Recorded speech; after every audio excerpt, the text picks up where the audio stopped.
उसने मेरी नाइटी फाड़ दी और मैं बिल्कुल बिना कुछ पहने हुए उसके सामने आ गई। फिर वह मेरी तरफ आगे बढ़ा। उसने जैसे ही मेरे ऊपर अपना हाथ डाला, पसीने से तरबतर मैं घबराई हुई झट से उठकर बैठ गई। मेरा यह सपना कोई सपना नहीं, बल्कि यह मेरी हकीकत है। मेरे अतीत में मेरे साथ उस आदमी ने होटल के रूम में मेरी इज्जत तार-तार करने के लिए जो मेरे साथ किया, वह आज भी मेरे सामने है। मेरा नाम रश्मि है। मैं एक 28 साल की बिजनेस वुमन हूँ। मेरे पति का नाम अभिनव है, वह भी एक बिजनेसमैन है। मैं उनके साथ मिलकर होटल का बिजनेस करती हूँ। हमारे मुंबई शहर में और गोवा में कई सारे होटल की चेन हैं, जिनको मैं और मेरे हस्बैंड मिलकर चलाते हैं। आज शाम को हमारे यहाँ पर उसी के बिजनेस से रिलेटेड एक पार्टी है, जिसमें इस शहर के कई बड़े बड़े लोग और हमारे होटल में इन्वेस्ट करने वाले इन्वेस्टर्स भी आ रहे हैं। शाम को जैसे ही पार्टी शुरू हुई, मेरे पति अभिनव मुझे रूम में लेने आए। वह मुझे देखकर हक्के बक्के रह गए। बोले, रश्मि, तुम बहुत खूबसूरत लग रही हो। ऐसा लगता है कि दिन ब दिन तुम और भी ज्यादा खूबसूरत होती जा रही हो। मैंने कहा, आपको तो बस बातें बनाने को दे दो। चलिए, नीचे चलते हैं, सभी लोग हमारा इंतजार कर रहे होंगे। मैं नीचे पहुंची तो सभी से मुलाकात करने लगी। अभी मैं सबसे हाय हेलो कर ही रही थी कि तभी मेरी नज़र एक शख्स पर पड़ी और उसे देखकर तो मेरे पैर ही जम गए। मेरा अतीत अचानक से मेरी आंखों के सामने नाचने लगा। मैं घबराकर पीछे हटने लगी और इधर-उधर छुपने की कोशिश करने लगी। तभी अचानक से मेरे पीछे अभिनव आ गए और मुझसे बोले, क्या बात है, रश्मि? तुम इस तरह से पीछे क्यों हट रही हो? जब मैं घूमी तो मेरे माथे पर पसीना देखकर वह चौंक गए। वह बोले, क्या हुआ? कोई बात है क्या? मुझे उस वक्त कुछ समझ नहीं आया। मैंने बहाना बनाते हुए कहा, दरअसल मुझे अपनी तबीयत थोड़ी ठीक नहीं लग रही है। तो अभिनव ने कहा, ठीक है, तुम जाकर अपने कमरे में आराम करो। कुछ देर में मैं गेस्ट से मिलकर डॉक्टर को तुम्हारे पास लेकर आता हूँ। मैंने कहा, नहीं, डॉक्टर की कोई जरूरत नहीं है। मैं थोड़ा आराम कर लूंगी तो ठीक हो जाऊंगी। अभिनव बोले, वैसे तो मैं तुम्हें अपने होटल में इन्वेस्ट करने वाले नए इन्वेस्टर से आज मिलाना चाहता था, लेकिन चलो, कोई बात नहीं। अगली बार ही यह मुलाकात होगी। मैं तुरंत ही तेज कदमों के साथ अपने कमरे में पहुंची और चैन की सांस ली। अब तो मुझे यह सोचकर घबराहट होने लगी कि आखिर वह आदमी हमारे घर की पार्टी में कर क्या रहा था। मुझे अब डर सताने लगा कि कहीं अभिनव को मेरे अतीत के बारे में सब कुछ पता चल गया तो फिर क्या होगा? क्या वह मुझे तलाक दे देंगे? उस पूरी रात मैं चैन से सो नहीं पाई। मैं उस दिन को याद करने लगी जब मैं नौकरी के लिए दर-दर भटक रही थी। एक रात जब मैं अपने कमरे पर लौट रही थी तो अचानक से तेज बारिश शुरू हो गई। तभी जब मैं एक पेड़ के पास आश्रय लेने पहुंची तो मैंने देखा कि वहां पर एक आदमी घायल अवस्था में पड़ा हुआ था। उसके सिर से बहुत खून निकल रहा था। मैंने इधर-उधर देखा तो कुछ दूर मुझे एक गाड़ी दिखी, जिसे देखकर लग रहा था कि उसका एक्सीडेंट हुआ है। मुझे जब कुछ भी समझ में नहीं आया तो मैं तुरंत ही एक टैक्सी को रोककर उस आदमी को अपने साथ लेकर अस्पताल पहुंची। 3 घंटे के बाद जब उसे होश आया तो उसने अपने घरवालों को वहां पर बुला लिया था। उसके बाद डॉक्टर ने बताया कि उसे यहां मैं लेकर आई थी। वह आदमी और कोई नहीं, अभिनव ही था। अभिनव और उसके परिवार ने मेरा बहुत बहुत शुक्रिया किया। कहा, मैं तब नहीं जानती थी कि अभिनव इतने पैसे वाले हैं, क्योंकि इतने पैसे वाले इंसान को मैंने इतना डाउन टू अर्थ कभी देखा ही नहीं था। अभिनव का कहना था कि मैंने उसे दूसरी जिंदगी दी है। अगर उस रात मैं उसे वहां से उठाकर सही समय पर अस्पताल न लेकर आती तो वह आज जिंदा न होते। जब तक अभिनव हॉस्पिटल में एडमिट रहे तब तक मैं उनसे हर रोज मिलने जाती रही। एक दिन बातों ही बातों में उन्होंने मुझसे मेरे बारे में सब कुछ पूछ लिया। मैंने भी उन्हें सब बता दिया। जब उन्हें यह पता चला कि मुझे काम की तलाश है तो उन्होंने मुझे नौकरी ऑफर की, जिसे मैंने खुशी खुशी एक्सेप्ट कर लिया। अभिनव के साथ 1 साल काम करते हुए मुझे कभी भी एहसास नहीं हुआ कि मैं एक गरीब हूं और मेरी कोई इज्जत नहीं है। और एक दिन अचानक मेरी जिंदगी ने वह मोड़ लिया जिसके बारे में मैं सपने में भी नहीं सोच सकती थी। अभिनव ने मुझे प्रपोज कर दिया। मैंने उन्हें बहुत मना किया कि आपका और मेरा कोई मेल नहीं है, लेकिन वह इन सब बातों में बिल्कुल भी विश्वास नहीं करते थे।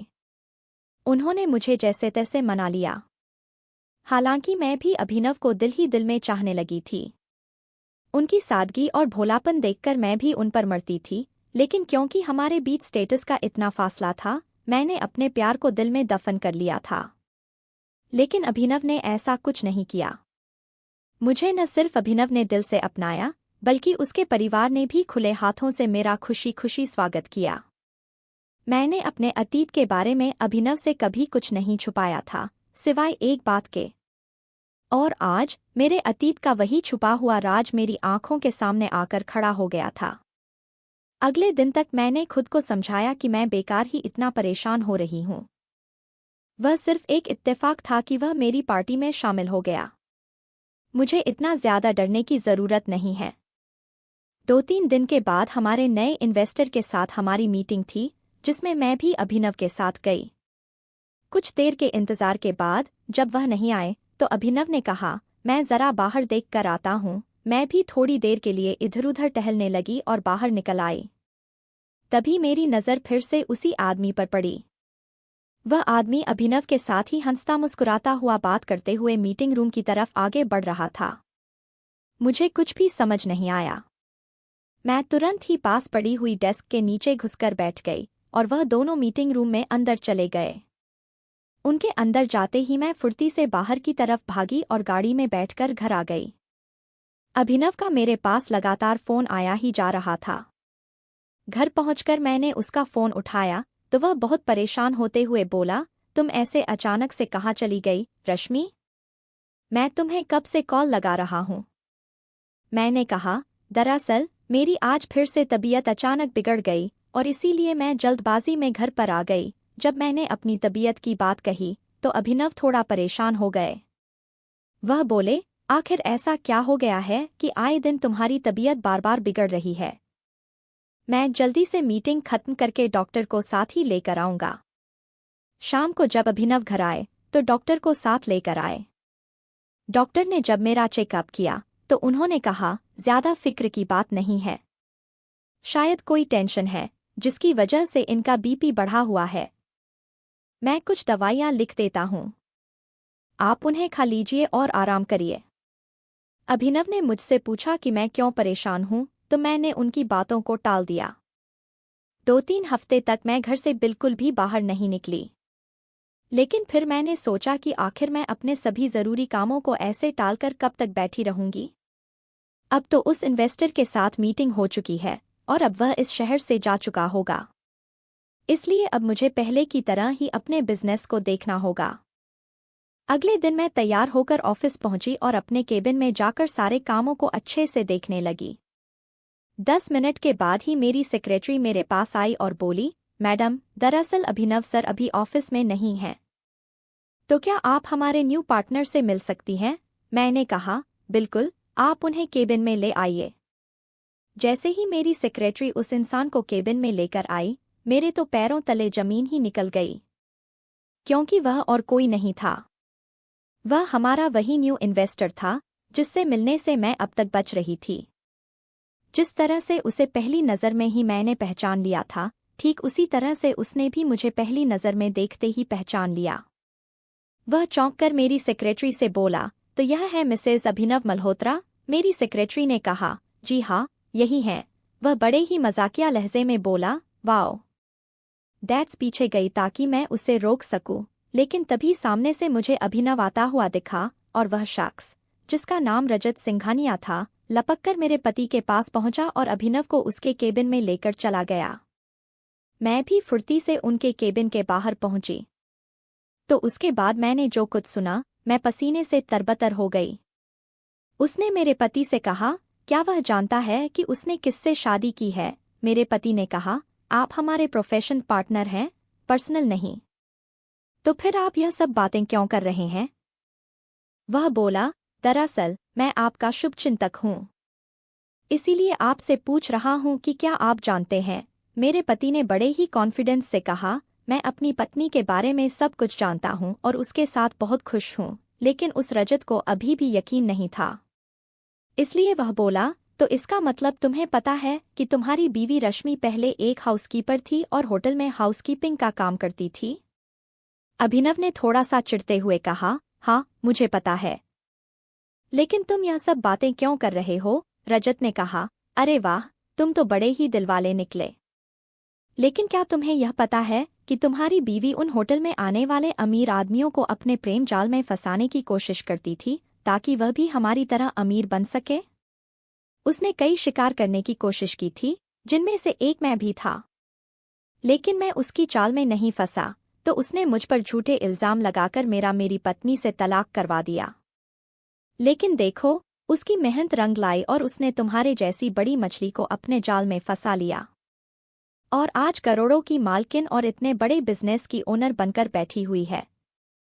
अभिनव ने गुस्से से चिल्लाकर रजत से कहा, अपनी यह बकवास बंद करो। और तुम्हारी जानकारी के लिए मैं तुम्हें बता दूं कि रश्मि ने मुझसे शादी नहीं की, बल्कि मैंने रश्मि से शादी की है। जब मैंने उसे शादी के लिए प्रपोज किया था, तो वह बिल्कुल भी तैयार नहीं थी। उसका यही कहना था कि उसकी और मेरी कोई बराबरी नहीं। लेकिन मैं इन सब स्टेटस वगैरह में बिलीव नहीं करता हूँ। मैं उसे सच्चा प्यार करता हूँ, इसीलिए मैंने उससे शादी की। अभिनव की इस बात पर रजत ने बड़ी ही शैतानी हंसी हंसी और बोला, तुम बहुत ही सीधे हो, अभिनव। उस औरत ने अपने जाल में फंसाकर तुम्हारा बैंड बजा दिया है, और तुम अभी भी यही सोच रहे हो कि वह तुम्हारे साथ वफादार है? बिल्कुल भी नहीं। अरे, उसने तो तुम्हें अपने अतीत की आधी सच्चाई ही बताई है। पूरी सच्चाई तो उसने बताई ही नहीं। तुम खुद सोचो कि अगर वह इतनी ही शरीफ होती तो मेरी पत्नी का मुझसे तलाक क्यों करवाती? इतना कहकर रजत कमरे से बाहर आने लगा। जब मैंने देखा तो मैं तुरंत ही पीछे हटकर दूसरे रूम में चली गई। अब तो मेरे हाथ पैर बुरी तरह से कांपने लगे। मैं तुरंत ही वहां से निकली और घर पहुंच गई। शाम को जब अभिनव लौटे तो बिल्कुल शांत थे। वैसे जब भी अभिनव घर लौट कर आते थे तो आते ही मुझे गले से लगा लेते थे। लेकिन आज ऐसा कुछ भी नहीं हुआ। काफी देर की खामोशी के बाद वह मेरे पास आए और बोले, रश्मि, क्या आज मैं तुमसे कुछ पूछ सकता हूँ?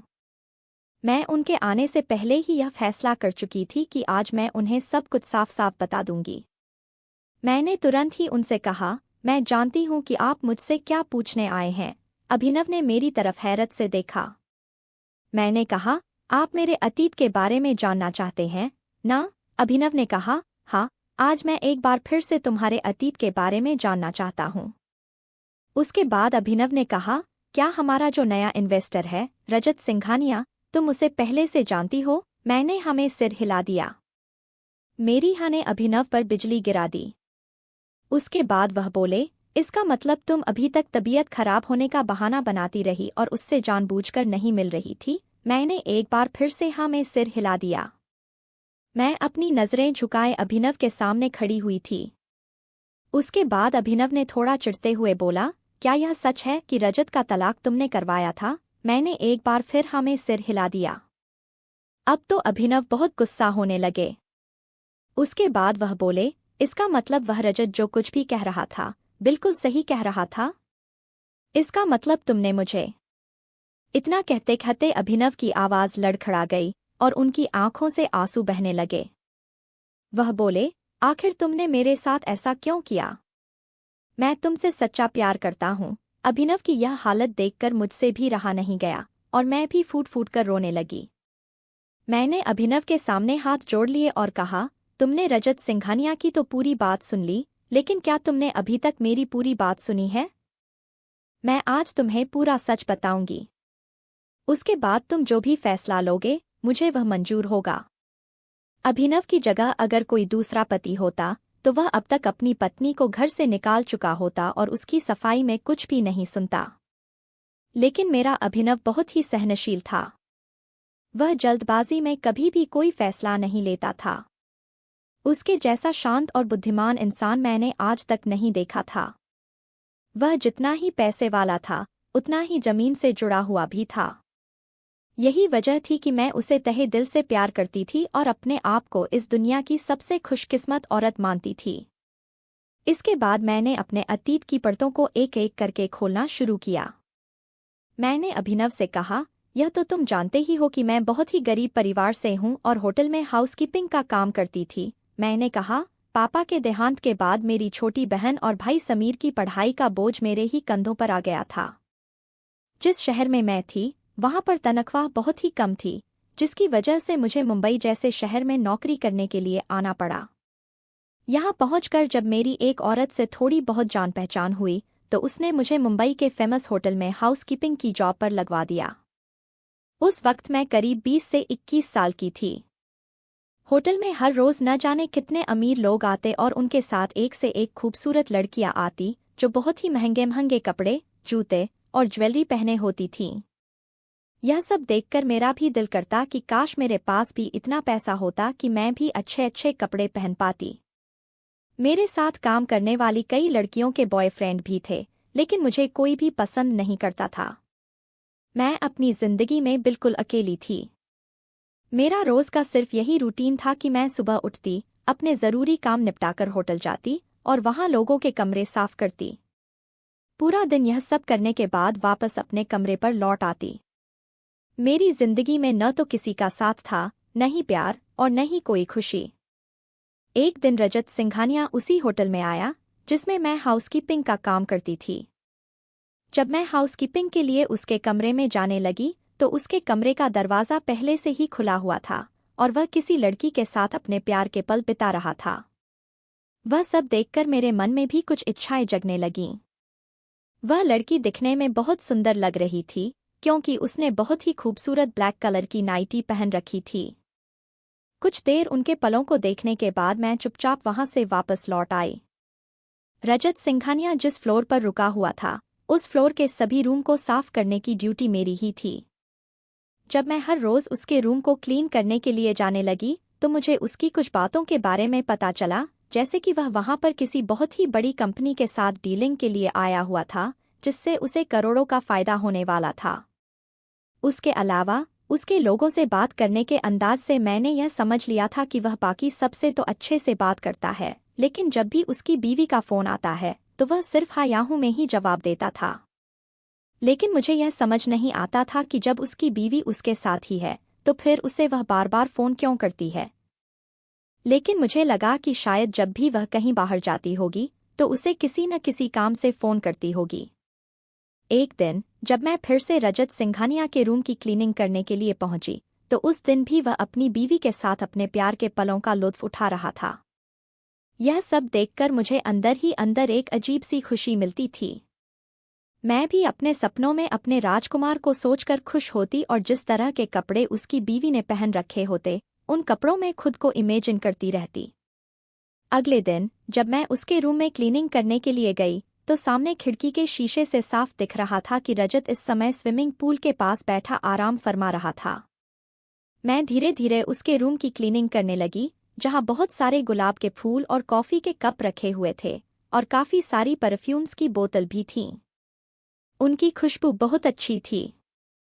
तभी मैंने जैसे ही बिस्तर को साफ करने के लिए चादर को उठाया, उसके नीचे से वही नाइटी निकली जो पिछली रात उसकी बीवी ने पहन रखी थी। वह नाइटी देखकर न जाने क्यों मेरे दिल में अरमान जाग गए और मैं मन ही मन सोचने लगी कि शायद इस जन्म में तो मुझे इस तरह का कुछ पहनने को न मिले। और मुझसे रहा नहीं गया। मैं तुरंत ही उस तरफ बढ़ी जिधर बाथटब था। बाथटब रूम के ही हिस्से में था, जिसे एक पर्दे से बांटा गया था। मैंने वह नाइटी पहन ली। मैं जैसे ही नाइटी पहनकर खुद को आईने में देखने लगी, तभी मेरे होश उड़ गए, क्योंकि पीछे रजत सिंघानिया खड़ा हुआ था। उसने जैसे ही मुझे उस नाइटी में देखा, वह बुरी तरह से मुझ पर चिल्लाया, तुम्हारे जैसी 2 टके की लड़की की इतनी हिम्मत की इतनी महंगी नाइटी पहन ली? तुम्हारी इसे हाथ लगाने की हिम्मत भी कैसे हुई? और उसने एक झटके से नाइटी को इतनी कसके खींचा कि वह दोनों तरफ कंधों से फट गई और उतरकर नीचे गिर गई, और मैं उसके सामने बिना कपड़ों के, इतना कहते कहते मेरा गला भर आया और मैं फूट फूट कर रोने लगी। अभिनव मुझसे पूछने लगे, आगे क्या हुआ रश्मि? मुझे बताओ, रजत सिंघानिया ने तुम्हारे साथ क्या किया? मैं बुरी तरह से सुबक रही थी और लड़खड़ाते हुए शब्दों से कह रही थी, उसने मेरे साथ। लेकिन मैं आगे कुछ बोल ही नहीं पा रही थी। उसके बाद अभिनव ने मुझे शांत कराया और पीने के लिए पानी दिया। जब अभिनव ने यह देखा कि मैं यह बात बोल भी नहीं पा रही हूँ, तो उसने कहा, अगर तुम चाहो तो मुझे मत बताओ, क्योंकि शायद मैं भी यह सुनकर बर्दाश्त नहीं कर पाऊंगा और अभी के अभी उस रजत का खून कर दूंगा। उसके बाद अभिनव ने मुझसे कहा, तो फिर तुमने मुझे बताया कि तुमने ही उसका तलाक करवाया, लेकिन आखिर क्यों और कैसे? तो मैंने अभिनव को आगे की बात बताना शुरू किया।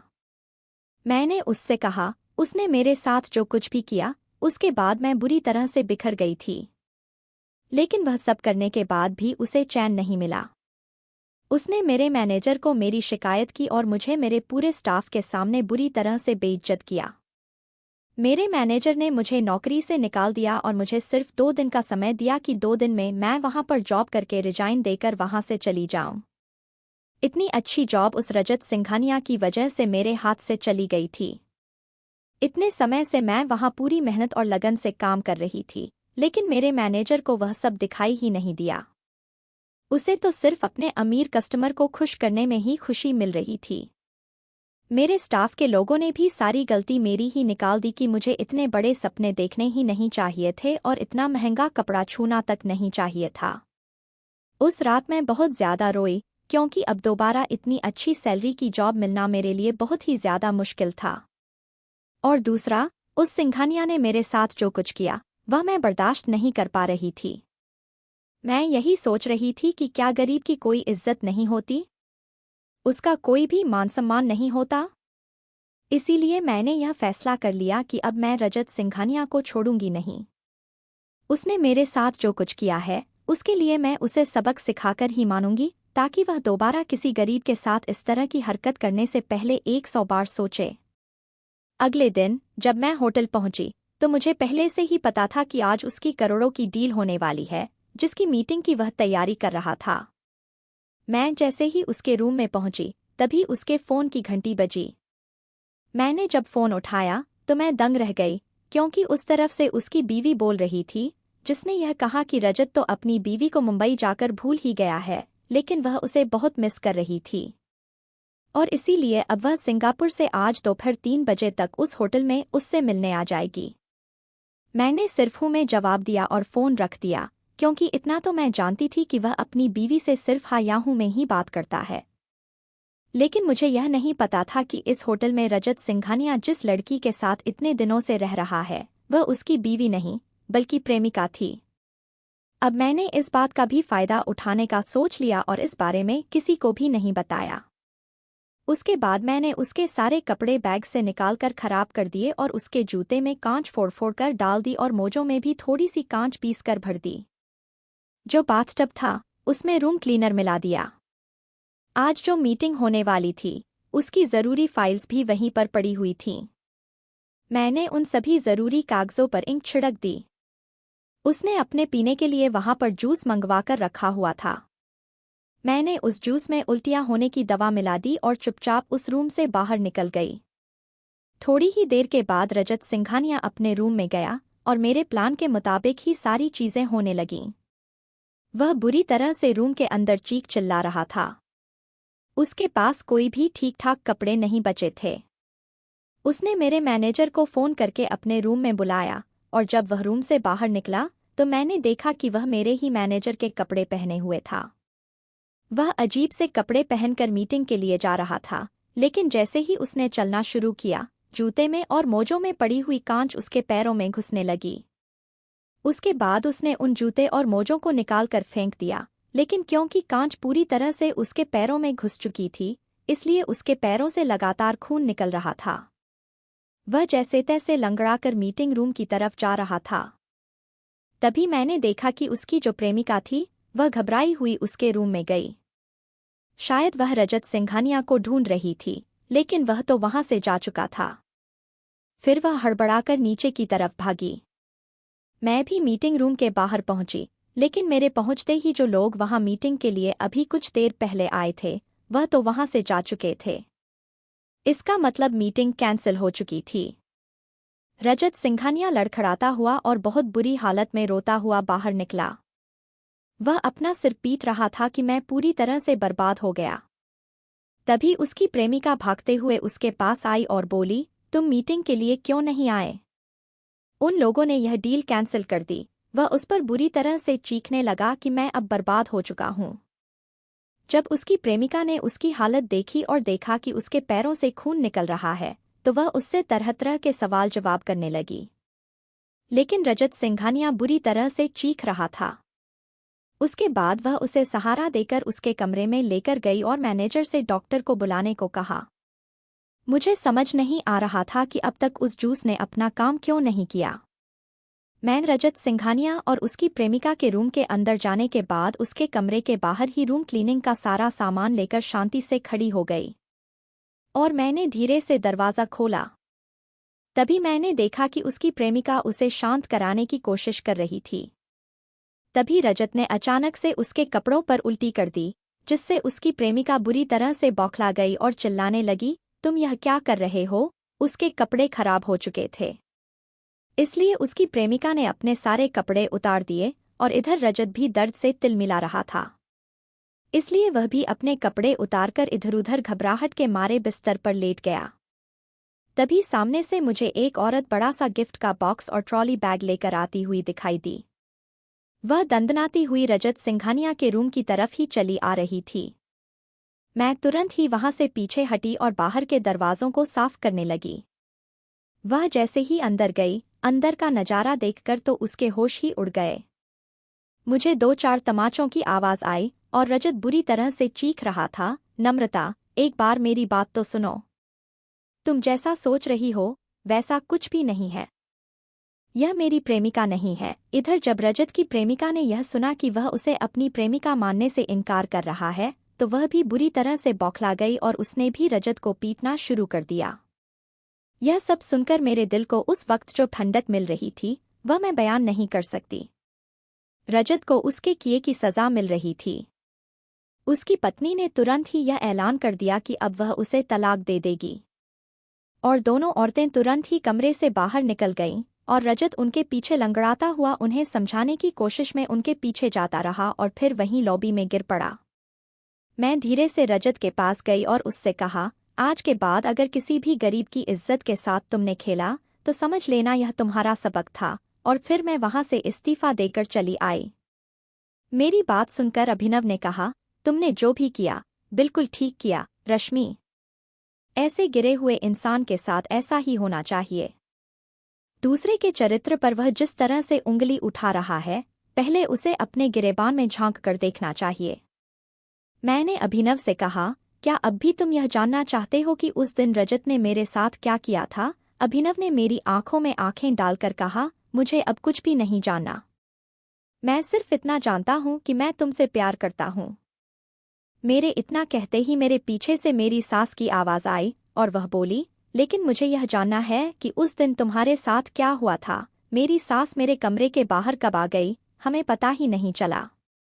अभिनव ने उन्हें रोकने की कोशिश की, लेकिन मेरी सास उस वक्त बहुत गुस्से में थी और उन्होंने कहा, मुझे आज हर हाल में पूरा सच जानना ही है।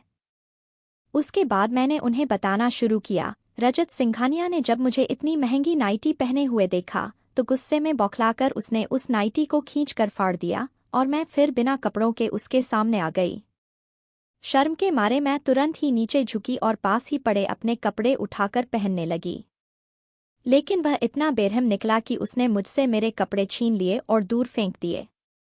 मैं उसके सामने रहम की भीख मांगने लगी कि वह मेरे कपड़े मुझे वापस लौटा दे, लेकिन उस वक्त उसने मेरी एक भी नहीं सुनी।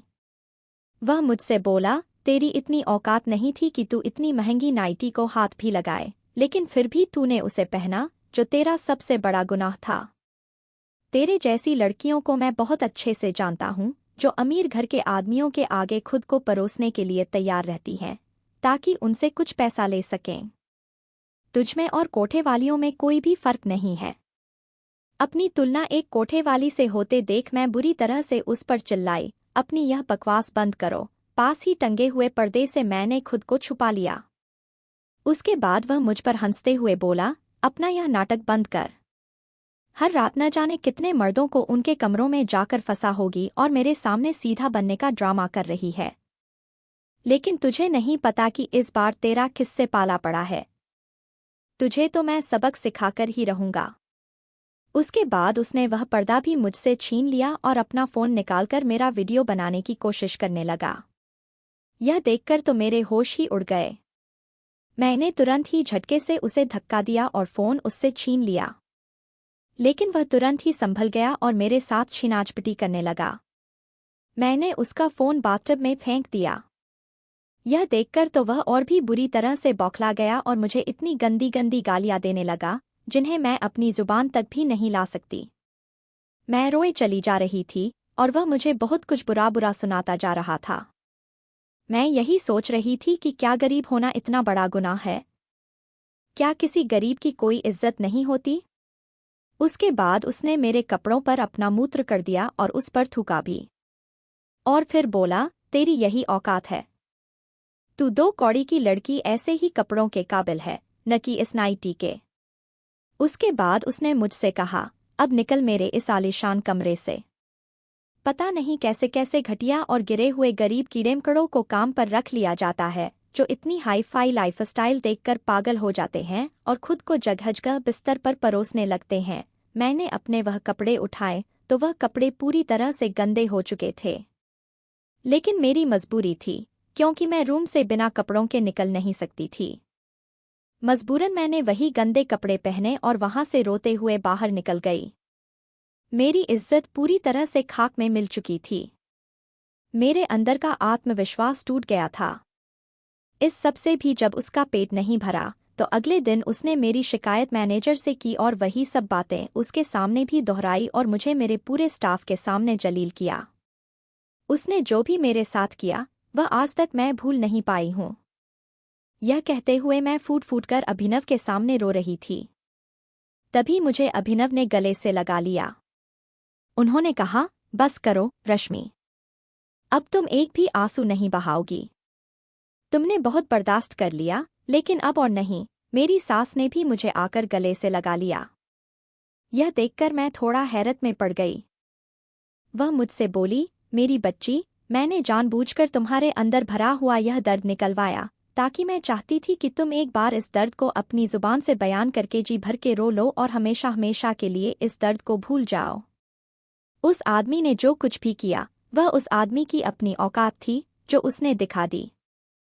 सच में उस रात मैं कई सालों के बाद थोड़ा सुकून से सोई थी, क्योंकि मैंने पहली बार अपने साथ हुई उस ज्यादती को रो रो कर बताया था और अपने दिल का बोझ हल्का किया था।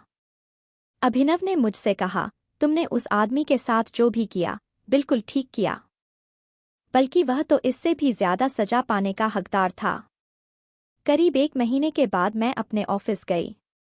मैं जैसे ही दरवाजे से अंदर पहुंची थी कि तभी मुझे सामने सोफे पर रजत सिंघानिया बैठा हुआ नजर आया। उसे देखने से ऐसा लग रहा था जैसे उसकी हालत बहुत खराब है। उसकी दाढ़ी बहुत बड़ी हो गई थी और कपड़े भी बहुत ही अस्त-व्यस्त थे।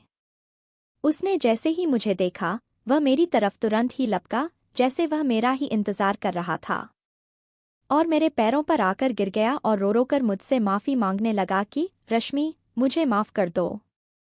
मैंने दौलत के नशे में चूर होकर तुम्हारे साथ न जाने क्या क्या किया और न जाने क्या क्या कह दिया, लेकिन अब मुझे अपनी गलती का एहसास हो गया है, इसीलिए प्लीज़ तुम मुझे माफ़ कर दो। वह किसी पागल की तरह बिहेव कर रहा था और एक ही रट लगाए जा रहा था कि अगर तुम मुझे माफ़ कर दोगी तो अभिनव भी मुझे माफ़ कर देगा। मैं उसे समझाने की कोशिश कर रही थी कि वह यह सब क्यों कर रहा है, लेकिन वह तो जैसे अपना दिमागी संतुलन खो चुका था। उसके बाद तभी अभिनव वहां पर आ गए और उन्होंने सिक्योरिटी से कहकर उसे धक्के मारकर ऑफिस से बाहर निकलवा दिया। मुझे कुछ भी समझ नहीं आ रहा था कि आखिर यह माजरा क्या है। मैंने अभिनव से पूछा, आखिर यह सब हो क्या रहा है? इसकी यह हालत कैसे हुई? तो अभिनव ने बताया कि उन्होंने रजत सिंघानिया के सारे शेयर्स खरीद लिए और उसका बंगला भी नीलाम करवा दिया है, और अब वह सड़क पर आ चुका है। मैंने अभिनव से कहा, तुम्हें यह सब करने की क्या जरूरत थी? अभिनव ने कहा, जरूरत थी। उसे कम से कम अब यह एहसास तो होना चाहिए कि दौलत के नशे में उसने एक औरत की बेइज्जती करके कितना बड़ा गुनाह किया है, और उसकी यह सजा उसके गुनाह के बदले में बहुत छोटी है। लेकिन अभी तो उसकी सजा की शुरुआत है। अभिनव ने मुझे तुरंत ही गले से लगा लिया और मेरे माथे को चूमते हुए कहा, मैं तुमसे बहुत प्यार करता हूँ, रश्मि। और तुम्हारी इज्जत से बढ़कर मेरे लिए इस दुनिया में कुछ भी नहीं। मैं अभिनव की आंखों में फक्र से देख रही थी और सोच रही थी कि इस आदमी ने मुझे फर्श से अर्श तक पहुंचा दिया और मुझे कितना खुशकिस्मत बना दिया है। तो दोस्तों, आपको यह कहानी कैसी लगी? मुझे कमेंट करके ज़रूर बताएं और प्लीज़ मेरे चैनल को सपोर्ट करें। इस कहानी को ज़्यादा से ज़्यादा शेयर और लाइक करें। और अगर आप चाहें तो मुझे सुपर थैंक्स भी दे सकते हैं। साथ ही अगर आप मेरे चैनल पर नए हैं तो इसे सब्सक्राइब करके बेल आइकन को ज़रूर दबा दें ताकि आगे भी मैं आपको ऐसी ही अच्छी कहानियाँ सुनाती रहूं। Thank you.